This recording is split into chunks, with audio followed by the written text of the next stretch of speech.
Hello guys, so nandito kami ngayon sa Iloilo. Siyempre mahilig kami sa mga coffee shop. Yes. Nag-try kami dito sa coffee break. Dami. Out of all of you, Wow. all of you, What's that? walang nagawa.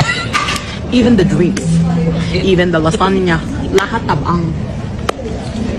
Ang PWD kasi, person with diabetes. Bawal Wala akong yung sobrang diabetes. tamis. Ay, sorry.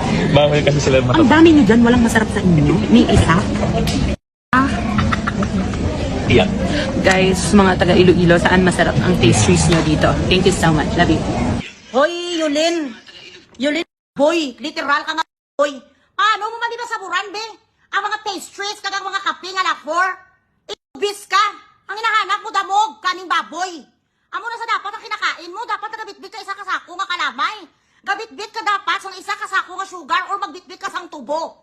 Para kung wala kang manasahan, kumain ka kang magsando ka sa kalamay, kag ilagay mo sa baso mo. Buburan mo mga pagkain mo bilang sa kamay ka. Didn't anyone tell you that obesity could cause sensitivity in your palate and in your tongue? Wala may nakapagsabi sa'yo, bumalik ka doon sa mo, sa neurosurgeon mo para magamot ang utak mo, patay gutom ka. Sa lahat ng kinakain mo sa buong mundo, pati hilamon, ginapatos mo pag ginutom ka. Napakabastos mo, ka na nga, pinapakita mo pang ugali, baboy mo. Huwag kang ganon sa Iloilo. Coffee Break has been serving the Ilonggos for the past 20 years. May mga tao, siyempre iba-iba ang mga palit natin, but you did not have to be humiliating or to embarrass them. Kasi maraming tao ang maapektuhan, di ba vlogger ka? Anong purpose na nagbablog ka? Ang mapakingkoy-kingkoy ka? Hindi ka kami nagre-reklamo na nakakaya ng pagmumukha mo. Gina-display mong itsura mo, ang ilong mo nga talaga namang paparaboy. Ikaw ang human walking a boy. Hindi nga kami nagre-reklamo kahit nasusuka kami sa pagmumukha mo. Ang ibang tao tumatawa-tawa lang sa'yo kasi akala nila cute ka, hindi ka cute. You are the essence of glutton. You are the essence of gluttony. One of the 7 deadly sins. Isa na sa mga sakit na hindi nagagamot ang gutom mo, naka-apply lang yan sa'yo.